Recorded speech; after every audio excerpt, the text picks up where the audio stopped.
Bonjour tout le monde, j'espère que vous allez bien. C'est encore moi, Gloria Membou Binsalou, votre animatrice pour notre nouvelle émission Les femmes des Appalaches. Comme vous voyez bien, nous sommes ici entourés des fleurs.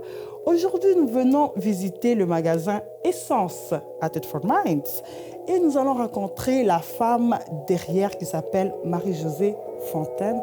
On va la voir tout de suite. On va aller dire bonjour tout de suite à Marie-Josée. Bonjour Marie-Josée. Bonjour Gloria. Comment ça va? Ça va très bien. Merci beaucoup de nous accueillir ici dans ta belle boutique. Merci de cette belle invitation. Ça me fait plaisir. Merci beaucoup. Nous voudrons en apprendre un peu plus sur toi. Qui est Marie-Josée? Qui est la femme derrière Marie-Josée? Bon, la grande question. Yes. Donc, je dirais ce qui me caractérise le plus, c'est que je suis une nouvelle entrepreneure. D'accord. Donc, la boutique, on a fêté les 3 ans de la boutique la semaine dernière. Wow, félicitations. Donc, ça, c'est... je dirais mon 5e enfant, parce que j'ai 4 enfants. Donc, une grande fille de 21 ans, Juliane, une autre fille de bientôt 19 ans, Maëva, un garçon de 15 ans, Philippe, et un petit dernier de 8 ans, Jacob. OK. Alors, toi, tu n'as plus de bébés, là. Ils sont toujours tes bébés, mais toujours, ils sont grands. C'est okay. ça. D'accord. Ouais. Donc, c'est avant tout, c'est ça. Je suis une maman occupée à temps plein, mariée aussi avec un agriculteur. OK. Donc, puis sinon, ici, ma boutique qui est ma nouvelle passion. D'accord. Et toi, tu viens de Thetford? Non, moi, je suis originaire de la Gaspésie. Ah, qu'est-ce qui t'a emmené à Thetford de l'amour?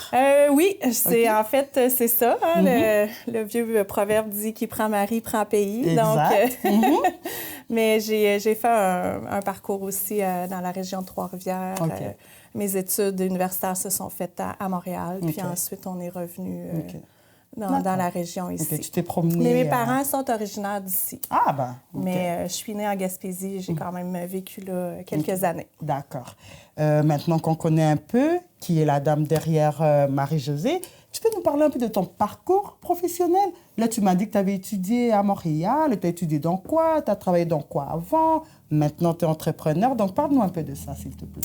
Oui, moi, en fait, je suis nutritionniste de formation. Donc, j'ai gradué en 2000, donc un bac en nutrition à l'Université de Montréal. Ensuite de ça, j'ai travaillé dans différents domaines liés à la nutrition. Mais entre autres, pendant 23 ans, j'ai œuvré dans le service, dans le réseau de la santé. 23 ans? Oui. J'ai quitté officiellement le réseau de la santé l'an passé. OK, donc, d'accord. Ça fait 1 an là, maintenant que je suis à la boutique à temps plein. Mais sinon, je travaillais principalement en gestion des services alimentaires. Donc, plus au niveau du personnel des services alimentaires. OK. Et là, tu es partie de ça pour la boutique. Ouais. Comment est né ce bébé que tu appelles ton 5e bébé? Comment est née l'idée de la boutique? En fait, moi, à la base, j'ai toujours été une personne créative. J'ai toujours eu besoin de ce petit côté-là créatif dans ma vie. Je me rappelle quand j'étais adolescente, j'aimais écrire des poèmes, dessiner, faire de la peinture. Ensuite de ça, quand j'ai eu les enfants, j'ai fait beaucoup de scrapbooking, donc des albums de scrapbooking avec des photos puis tous les événements.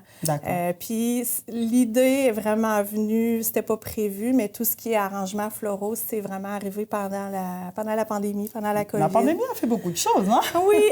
Ça a aidé les gens à revoir un peu les choses autrement. Oui, tout à fait. Fait que là, j'avais une amie, entre autres, qui était hospitalisée. On a eu un décès, puis là, on pouvait pas aller les visiter, on pouvait pas aller au salon funéraire. Puis là, je me disais, faut que j'envoie quelque chose, qu'est-ce que je peux faire? Fait que de là m'était venue l'idée de faire un arrangement floral, puis pour ces deux occasions-là, puis j'ai fait, mais c'est donc bien le fun, mais j'aime donc bien ça. Mais est-ce que tu y pensais déjà? Parce qu'arrangement... Pas du tout. C'est arrivé comme ça, puis tu as fait ton premier arrangement, puis tu as dit, j'aime ça.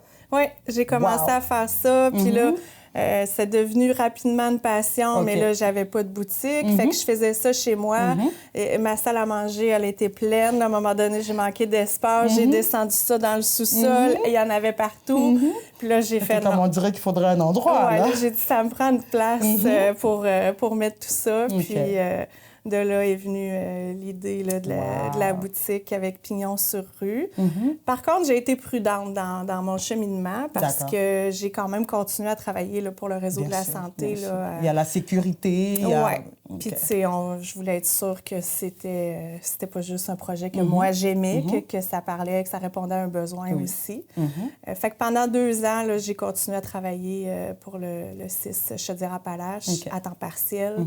Puis j'ouvrais ici la boutique à temps partiel. Mais les deux ensemble, ça faisait un très, très gros tremplin. Bien sûr, bien sûr, bien sûr. Fait qu'au bout de 2 ans, là, je commençais à être un petit peu fatiguée. Puis mon cœur était vraiment plus ici. Ouais, c'est ça. Quand j'ai annoncé à mes patrons, là, j'ai dit c'est quand même particulier parce que je quitte une profession pour vivre de ma passion. Tu sais, fait que c'est quand même une décision. L'excitation, mais aussi une petite peur parce que tu es comme, ben là, j'ai une sécurité, ça, c'est une profession. Là, la passion, tu sais jamais, là, où est-ce que ça t'emmène? C'est ça. C'est de vivre avec les incertitudes, des défis. Les gens me disent, est-ce que tu travailles moins? Non, je travaille plus, mais par contre, j'ai pas l'impression de travailler. Tu sais, fait que... en tout cas, je ne regrette pas du tout ma décision. Puis, Et comment ça s'est passé quand tu as commencé le processus? Tu peux m'expliquer un peu comment tu t'es sentie? Est-ce que tu étais fatiguée? Ben, je veux dire, tannée de faire le processus? Est-ce qu'il y a des étapes qui t'ont un peu fait reculer? Je dirais que moi, je me suis lancée là-dedans en toute naïveté. OK. Parce que je ne savais pas c'était quoi du tout. Mais j'ai comme... Puis au début, on dirait que le fait d'avoir mon emploi encore, je vivais pas l'insécurité ou l'incertitude de dire je peux tout perdre. Tu sais, je me disais, bon... Si ça marche pas, ben tu gardes ton emploi. J'y vais, puis on verra. Fait que c'était vraiment naïvement que les étapes se sont enchaînées. Tu sais, je me souviens, j'étais pas sur Facebook. Puis là, j'ai dit, j'ai une boutique, ça me prendrait une page Facebook de la boutique. Fait que j'ai créé une page Facebook la journée que j'ai ouvert la boutique ici. Fait que, mais je n'avais pas pensé avant à ça. T'sais. Fait que toutes les choses, on dirait, se sont faites placées à un moment donné. J'ai eu probablement des bonnes personnes aussi sur ma route qui ont fait que ça m'a pas paru lourd, ça m'a pas paru insécurisant. Oui, c'est sûr qu'il y a plein de choses qu'on pense pas, là. Les équipements, la publicité, c'est toutes des choses qu'on... Mais ça, c'est normal. Au cours du chemin, tu te rends compte de ça puis tu t'adaptes aussi. Oui. Hein? OK. Ben, les liens avec les fournisseurs, les liens avec la clientèle, les livraisons. Fait qu'il y a derrière tout ça, le fait d'avoir... Il y a quand même beaucoup de travail qui ne paraît pas. Puis beaucoup de choses à faire. Mais... J'ai jamais senti ça lourd parce que j'ai toujours aimé ça. C'est sûr qu'il y a peut-être des aspects qu'on est moins à l'aise ou qu'on aime moins, comme n'importe quel travail. Je pense que c'est pas parfait. D'accord. C'est génial. Maintenant, pour la ville de Thetford ici, qu'est-ce que tu penses que Essence apporte dans la ville de Thetford? Je pense qu'on le sait tous un peu, mais on voudrait l'entendre de ta bouche. Qu'est-ce que tu penses qu'Essence apporte dans la ville de Thetford? Les gens ne le savent pas beaucoup, mais je fais beaucoup d'arrangements pour des funérailles, pour des décès. OK. Donc, c'est pas juste des bouquets de fleurs. Non, c'est ça. Tu pourrais nous citer en même temps tous les services qu'on peut retrouver ici? C'est ça. En fait, moi, ma spécialité, c'est la création d'arrangements floraux. Mais c'est fait principalement avec des fleurs de soie ou du naturel séché. Donc, c'est quelque chose que les gens peuvent vraiment conserver, rapporter chez eux. Par exemple, lors d'un décès, ils peuvent repartir avec l'arrangement. Ça leur fait un souvenir. Oui, absolument. Sinon, des arrangements pour de la décoration, encore là, c'est quelque chose qui n'est pas d'entretien. Les gens, maintenant, ne veulent pas avoir à se soucier d'arroser, faire mourir des plantes, veulent mettre ça dans un bureau, au sous-sol, dans une chambre, des endroits peut-être moins éclairés. Fait que ça répond à un besoin. C'est aussi une boutique cadeau. Donc, j'ai vraiment toutes sortes d'idées cadeaux, dans toutes sortes de gammes de prix, des choses peut-être un petit peu différentes de ce qu'on retrouve ailleurs, dans les grandes surfaces, par exemple. Puis, ce que j'aime beaucoup aussi, c'est que je collabore beaucoup avec des artisans locaux ou québécois. Ça, c'est bien, ça, oui. Fait que, tu sais, j'ai quand même, je dirais peut-être 6-7 artisans qui ont leurs produits ici. OK. Puis toi, tu les vends. Oui. OK. Ouais. Fait qu'eux n'ont pas nécessairement de boutique ou de vitrine. Fait que ça me permet d'avoir une belle variété, de mettre en valeur leur talent, leur création. Donc, c'est ça. Mais c'est ça, entre autres, des cadeaux, que ce soit pour remercier professeurs, éducatrices, un cadeau de retraite, beaucoup pour des décès aussi, funérailles, envoyer une petite pensée à quelqu'un qui a perdu un proche, anniversaire, c'est ça. Génial. Même de la décoration dans des bureaux, des entreprises. Cette semaine, je participe à un événement aussi. C'est le souper bénéfice du Centre de pédiatrie sociale. Ah oui, j'en ai entendu parler. Fait que là, c'est les centres de table. Donc, il y a un autre événement. Il y a quand même plusieurs événements comme ça dans la région. C'est complexe, ça, parce qu'on va peut-être penser que c'est juste des bouquets de fleurs qu'on vient chercher. C'est assez complexe. Génial. Maintenant, là, tu as créé ça, tu te sens bien ici. Tu veux me parler un peu de comment tu fais pour concilier la famille. Tu as dit 4 enfants, là, quand même, tu as une charge. Et ici, c'est sûr qu'ils sont grands, mais quand même, il y a des choses. Et ici, tu es mariée. Donc, comment tu fais pour concilier tout ça? Parce qu'il y a des femmes, des fois, qui voudraient peut-être se lancer. Puis là, elles se disent, là, moi, j'ai bien trop de charges. Il y a mon mari, il y a mes enfants. Comment tu fais pour concilier ça? C'est sûr que c'est un défi. Absolument. C'est un beau défi. Effectivement, mes enfants vieillissent, donc sont peut-être moins dans le besoin. C'est sûr que mon petit de 8 ans, il faut toujours quelqu'un quand même qui s'en occupe. J'ai l'aide de mes plus vieux qui peuvent aussi s'en occuper. Des fois, j'ai une de mes filles qui vient me donner un coup de main aussi à la boutique. Ben ça, c'est bien, ça permet de... Puis, tu sais, j'ai quand même restreint aussi un peu mes heures d'ouverture. Le lundi, je suis ouverte toute la journée, mais mercredi, jeudi, vendredi, j'ouvre à midi. De midi à 18 heures. Fait que moi, ça me permet le matin de faire d'autres choses. Je ne suis pas chez nous en train de rien faire. Souvent, j'ai des livraisons, des achats, des rencontres clients. Il y a quand même beaucoup de boulot qui se fait dans l'ombre. Mais ça me permet de garder un certain équilibre aussi, puis de bien concilier tout ça. Puis des fois, si on amène un enfant à travailler avec nous, c'est ça. Puis, ça l'arrive. Mais ça va quand même bien. Puis, exceptionnellement, ça peut arriver aussi... quand on a un événement, de fermer pour un événement. Je fais des marchés aussi, des marchés de Noël.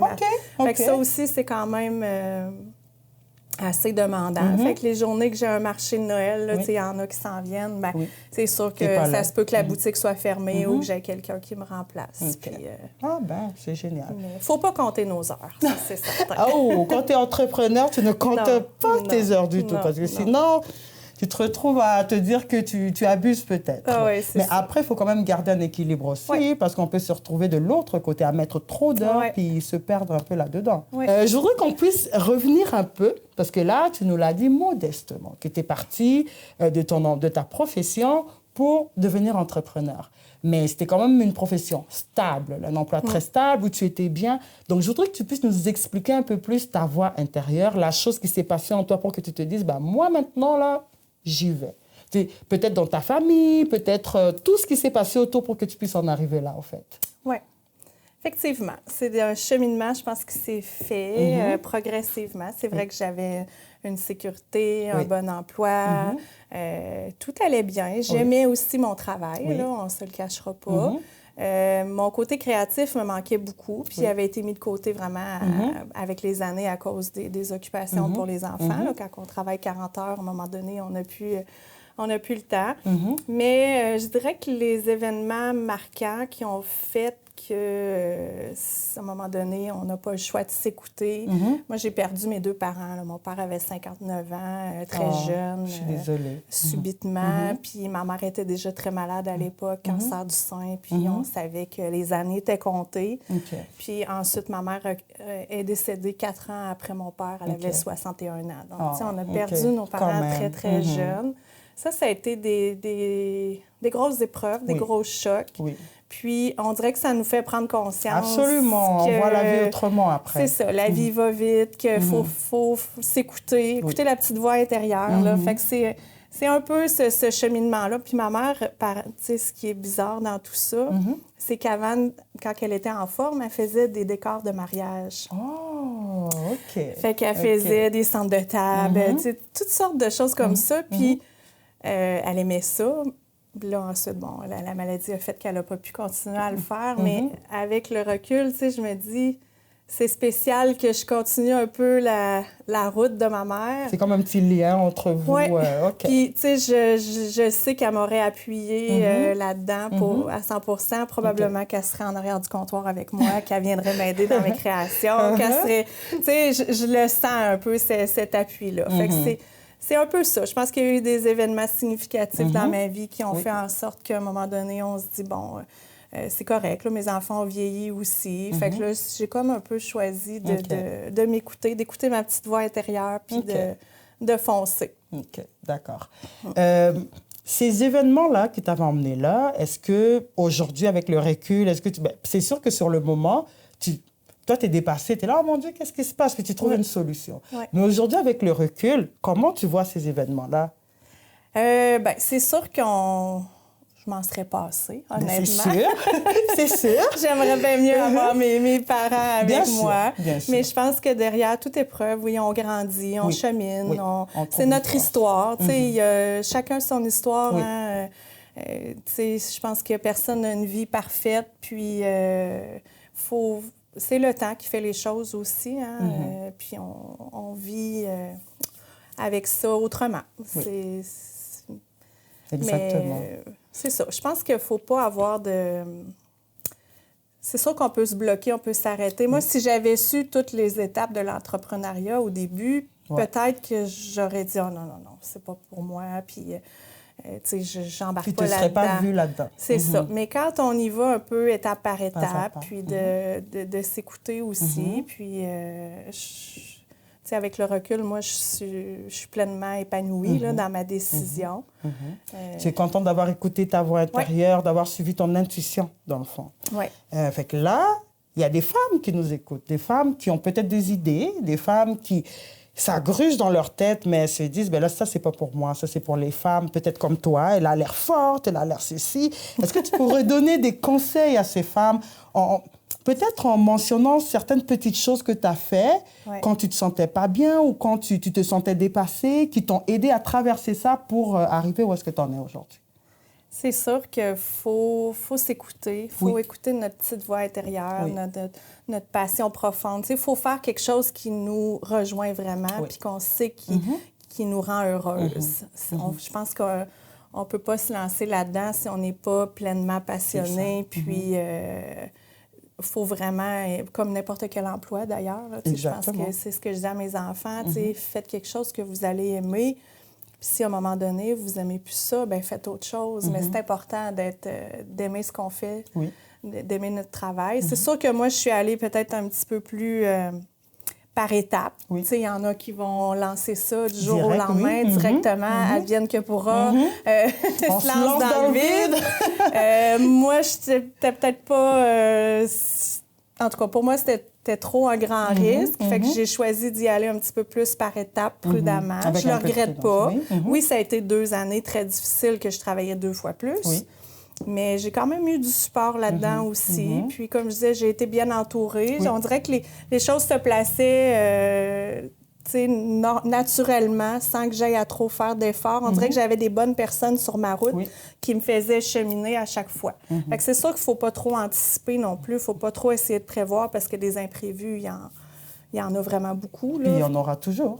Mais des fois, des imprévus nous amènent vers d'autres choses d'encore mieux aussi. Exactement, c'est vrai. On ne le pas s'appliquer, d'abord prendre la formule qu'il vous faut, la formule qui va avec vous, parce qu'il y en a, comme tu as dit, qui se jettent dans le vide. Il y en a qui préfèrent garder une petite sécurité, parce que là, d'un côté, tu sais que si ça ne fonctionne pas, je peux toujours... Ah, c'est vrai, tu as raison. Puis je le mentionnais, moi, à mes collègues, à mes patrons. Ils étaient au courant aussi. J'étais transparente. Puis, tu sais, j'ai eu un moment d'incertitude aussi, que là, j'étais placée face à un ultimatum, mais là, faut que tu reviennes à temps plein, sinon tu dois quitter. Tu sais, ça, j'ai été confrontée à ça, puis c'est vrai là, qu'il y a eu des nuits de remise en question, d'insécurité, de qu'est-ce que je fais, puis ça n'a pas de bon sens de lâcher une profession, puis, tu sais, fait l'entourage aussi, là, des fois, me disait, ben voyons donc, ça n'a pas d'allure, tu vas pas lâcher ta C'est ça que les gens te disent d'habitude. C'est ça. Fait que, c'est pour ça que c'est important que ta voix intérieure soit plus forte, au fait, parce que c'est toi qui sais. Mon cœur savait. Ouais, OK. Ouais. D'accord. Et pendant que tu avais ces nuits d'incertitude, quelle est la chose qui t'a dit « Non, c'est bon, j'y vais là ». Est-ce que tu sais? Des fois, on ne sait pas. C'était plus fort que moi, en dedans. Là. C'est ça. C'était de m'écouter, d'écouter mon cœur, puis de me dire « Go ». Oui, c'est peut-être pas le choix le plus logique, le plus facile. C'est ça que je disais à mes patrons. C'est pas... je me complique la vie, là. Je leur ai dit, là, je prends pas la décision la plus facile, là. Mais c'est ça. J'ai choisi d'y aller avec la passion. Puis c'est ça qui m'a vraiment guidée. C'est génial. J'ai entendu dire que tu t'impliquais ici dans la région aussi. Est-ce que tu peux nous en parler? Tu fais quoi? Oui, j'aime bien des causes qui me tiennent peut-être un petit peu plus à cœur. Le cancer du sein, entre autres. Donc, ma mère est décédée suite à 2 cancers du sein. Ma sœur aussi a un cancer du sein il y a quelques années, à 38 ans. Donc là, on est là-dedans. Puis avec mes filles aussi, je sais que dans quelques années, ils vont déjà commencer les suivis de dépistage. Donc, ça fait partie de notre histoire. Fait que c'est une cause qui me tient à cœur. Fait que ce soit une pause pour le rose, il y en a eu là, dans le passé. Ça, j'aime ça m'impliquer. Remettre des fonds aussi pour le cancer du sein, mais aussi les enfants, les jeunes. Centre de pédiatrie sociale, c'est la 3e année là, que je m'implique un peu pour la cause. Qu'est-ce que tu fais dans ton implication? C'est de la décoration, des centres de table. Tu rends joli tout ça. Oui, c'est ça. Il y a aussi l'événement avec le Carrefour Jeunesse Emploi, qui est le Happening Place aux Jeunes. Donc, l'an passé, c'était un nouvel événement pour eux. C'était leur première édition. Oui, j'ai participé. C'était génial. C'était bien. Vraiment, vraiment bien. C'était magnifique. Je me souviens, Andréane était venue m'approcher. Elle dit, c'est nouveau. J'ai dit, moi, j'embarque, ça me tente. Oui. Puis finalement, ça a été un événement spectaculaire, magnifique. Grandiose. C'était la première édition, mais c'était magnifique. Vraiment. Fait que ça a été un beau coup de cœur. Même chose cette année, là, je suis partenaire principal. Fait que ça, j'ai dit, c'est sûr que je rembarque. C'est tellement... D'accord. Ensuite de ça, je fais partie aussi du CA du marché public. Fait que là, on organise un marché de Noël, des choses comme ça. Je fais beaucoup aussi de marché. J'essaie des fois de donner aussi à des organismes. D'accord. Une femme très occupée. C'est sûr qu'on ne peut pas dire oui à tout. C'est sûr. On est quand même sollicité beaucoup. Mais des fois, je me dis, je suis capable d'apporter une petite contribution, puis ça fait une différence. Tant mieux. Bien, ça, c'est merveilleux. On le voit que tu es occupée là, tu es occupée ici, tu es occupée à la maison. Tout. Puis le temps, le fait de prendre le temps pour aller justement t'investir comme ça, c'est magnifique. C'est vraiment très bien. Maintenant, la vision d'avenir du magasin, de l'essence. Comment tu vois l'essence dans 5 ans, dans 3 ans? Ça, tu vois, je me projette pas assez. C'est vrai, tu nous as dit tout à l'heure, toi, tu y vas. Oui, c'est ça. Je suis un peu encore naïve là-dedans. Ça fait 3 ans. 3 ans, oui, ça évolue, ça se diversifie. Moi, ça me convient comme c'est. C'est sûr que on veut toujours peut-être s'améliorer, se diversifier davantage. Je trouve que je manque d'espace, fait qu'on ne sait jamais. Peut-être un local un peu plus grand. Ah, OK. Ouais, parce que là, on peut voir qu'il y en a partout. C'est quand même bien rempli. Oui, c'est ça. Mais... il n'y aura pas de franchise ou de bannière. En tout cas, c'est pas dans les... Tu es bien dans ton magasin, tu es comme moi. J'aime ça, m'occuper un peu de tout. C'est ça que j'aime aussi, puis que je veux que ça reste quand même un service de proximité, d'avoir le contact avec la clientèle. C'est ça, le cœur de ça. Si ça va, toi, tu ne seras plus tellement attachée à ça. Moi, je dirais que c'est ça. Le service à la clientèle, il est important pour moi. Puis j'aime ça. Quand les gens, exemple, viennent pour un décès, faire un arrangement, je leur demande toujours qu'est-ce que la personne, elle aimait.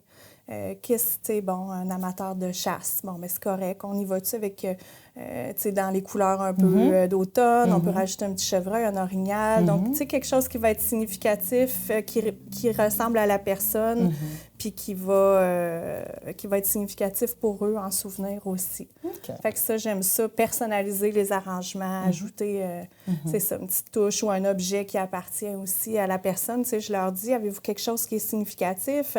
Une boussole, un fanal, un petit couteau de chasse, peu importe, on peut l'intégrer, un harmonica, ça peut être toutes sortes d'objets. Fait que les gens me confient, puis que là, j'essaye un peu de créer en fonction de... Là, tu utilises la personne. Tu utilises ta créativité à vraiment, 100%. Là. C'est... Ouais. OK. Ouais. C'est vraiment très créatif. C'est toujours des arrangements uniques. Là, sont toujours, c'est ça, uniques, faits sur mesure, personnalisés. Puis, c'est vraiment, vraiment génial. Wow. Franchement, moi, en arrivant ici, je pense un peu comme tout le monde. Si on arrive, on se dit, c'est des bouquets de fleurs. Puis entendre tout ça, franchement... c'est merveilleux. Ouais. Mais je pense que c'est déjà tout pour nous. C'était vraiment, vraiment bien. Je pense que je reviendrai. Je suis contente, moi, déjà, qu'on puisse avoir ça ici à Tête-Forte, puis que je reviendrai. Oh, merci. Tout à l'heure, tu m'as dit que tu es poisson. Poisson. Dans la petite dernière partie de l'entrevue, on parle de signes astrologiques. Ouais. Moi, j'aime bien m'amuser là-dedans. Je vais te dire un peu ce que moi je pense des poissons, puis de l'énergie que je ressens de toi, parce que moi j'aime bien lire les énergies des gens. En général, les poissons sont des personnes réservées, mais on ne pense pas qu'ils sont réservés. Quand ils sont devant les gens, ils sont à l'aise. Ils vont être à l'aise avec les gens, mais s'ils pourraient avoir les choix, là, ils seraient réservés, ils resteraient dans leur coin. 100%. C'est ça. Les poissons... C'est difficile pour moi d'être là en ce moment. Mais regarde comment tu le fais bien, ça se voit même pas. C'est ça, les poissons. Les poissons, bien sûr, c'est l'élément eau. Les personnes de l'élément eau vont être beaucoup dans leurs émotions. Vous vivez les émotions. Vous devez apprendre à bien comprendre vos émotions et les vivre. Sinon, ça vous emporte beaucoup. Ça vous prend... À un moment donné, vous avez des extrêmes. Ou vous êtes très émotionnel, ou vous êtes très détaché. Il n'y a pas de milieu. Puis, ça vous prend un peu de travail pour pouvoir justement trouver un petit équilibre, se dire, OK, ça, je vais laisser faire, ça, ceci. Mais après, ça se fait super bien. C'est vrai que je suis très sensible. Les gens ne voient pas toujours mes émotions parce que j'ai une certaine réserve, une retenue. Mais oui, c'est vrai que ça peut se passer en dedans beaucoup. Ça transparaît pas. Exactement. Mais, Et un petit conseil pour les poissons, mais pour toi aussi, quand justement, j'imagine que rendu là, tu as dû sûrement apprendre à t'adapter, mais justement apprendre à extérioriser ça. Parce que ce qui se passe, c'est que ça vous remplissez ça en dedans, puis à un moment donné, boum, vous explosez. Les gens se demandent pourquoi elle explose. Qu'est-ce qui se passe? Fait que c'est ça, mais dans ton énergie, en général, je ressens beaucoup de bienveillance, déjà. Et je pense que ça se voit un peu dans tout ce que tu fais ici. Je ressens une femme très maternelle, une femme qui s'occupe beaucoup des gens. Je suis sûre que tes enfants ne vont pas être à l'encontre de ce que je dis. Les autres personnes qui sont autour de toi aussi. Je sens aussi une femme qui aime bien arranger, mettre l'harmonie autour d'elle, que les gens se sentent bien autour de toi. Ça te rend heureuse. C'est ça que je sens chez toi. Je tiens ça de ma mère. C'est trop beau, c'est trop cute. C'est ça, moi, c'est ce que j'ai vu de toi. Puis je suis vraiment contente d'avoir appris à te connaître un peu plus. Tout le monde, on a appris à la connaître. Et voilà, je ne sais pas, c'est un petit mot. Tu pourrais inviter les gens à venir dans le magasin. Oui, 100%. Ceux qui ne connaissent pas la boutique, dans le fond, elle est située au centre-ville, au 156 rue Notre-Dame-Ouest. C'est anciennement le restaurant Maudit Français, pour ceux qui connaissent. Puis voisin du site Lacouille Vêtements. Donc, en boutique, j'ai toutes sortes d'arrangements, d'idées cadeaux. Ça se renouvelle constamment. Un arrangement qui se vend, il y en a 2 autres qui prennent la place. Ça change au gré des saisons aussi. Donc là, avec la période de l'automne, de Noël qui s'en vient, là, la boutique va se transformer, des arrangements de Noël, tout ça. Venez voir ce que les artisans aussi ont à vous proposer, plein de belles idées. Donc, vous êtes toujours les bienvenus en boutique. Oh, merci beaucoup. Merci beaucoup de l'invitation. Au revoir.